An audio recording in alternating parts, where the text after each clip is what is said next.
আমার ভাইরা, আমার বাবারা, ও পর্দার আড়ালের মা বোনেরা, দিনের কান লাগাই আমার কথাগুলা শোনো। এই দুনিয়ার জমিনে আল্লাহ রাব্বুল আলামিন আদম আলাইহিস সালাম থেকে নিয়ে ঈসা আলাইহিস সালাম পর্যন্ত যত নবী রাসূল এই দুনিয়ার জমিনে পাঠাইছেন, অনেক নবী রাসূল আমার আল্লাহর কাছে দরখাস্ত করেছেন, দয়ার মালিক, কেন তুমি আমাদেরকে এই দুনিয়ার জমিনে নবী বানায়া পাঠাইলা? নবী না বানায়া গো, যদি তোমার বন্ধু নবী মুহাম্মদুর রাসূলুল্লাহর উম্মত বানায়া দিতা গো, আমাদের ভাগ্যের চাইতে আরো বেশি ভালো হইয়া যেত। আমার আল্লাহ রাব্বুল আলামিন কোন নবী রাসূলগণের দোয়া কবুল করেন না।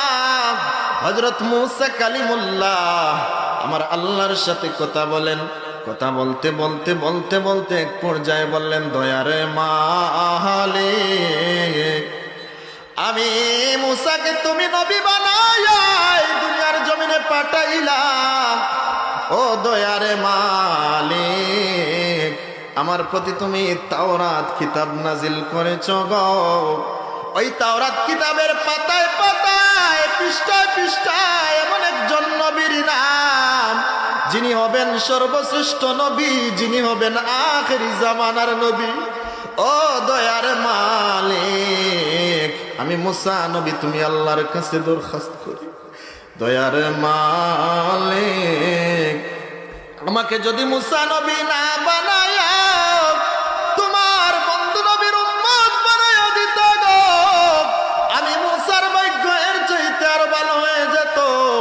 আমার আল্লাহ বললেন, ও আমার মূসা, না না, আমার বন্ধুর উম্মত তোমাকে বানানো যাবে না, যাবে না। কাদেরকে আমার বন্ধু নবীর উম্মত বানাবো সেই সিদ্ধান্ত আমি আল্লাহ অনেক আগে নিয়েছি।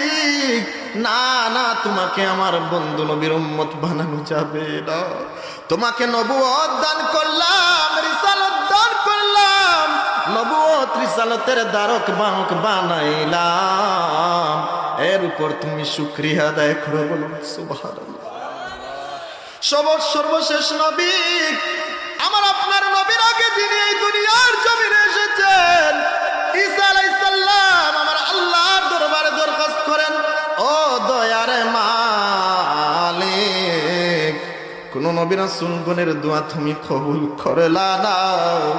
সবার শেষে আমি ঈসা তুমি আল্লাহর কাছে দোয়ার দরখাস্ত করি, আল্লাহুম্মা জাআলনি মিন উম্মতি মুহাম্মাদিন সাল্লাল্লাহু আলাইহি ওয়াসাল্লাম।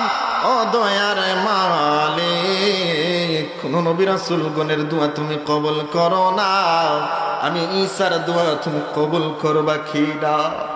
আমার আল্লাহ ডাক দিয়ে বলেন, ও আমার নবী ঈসা, কোন নবী রাসূলগণের দোয়া কবুল করি না, কারো না কারো দোয়া কবুল না করলে কি হয় রে ঈসা?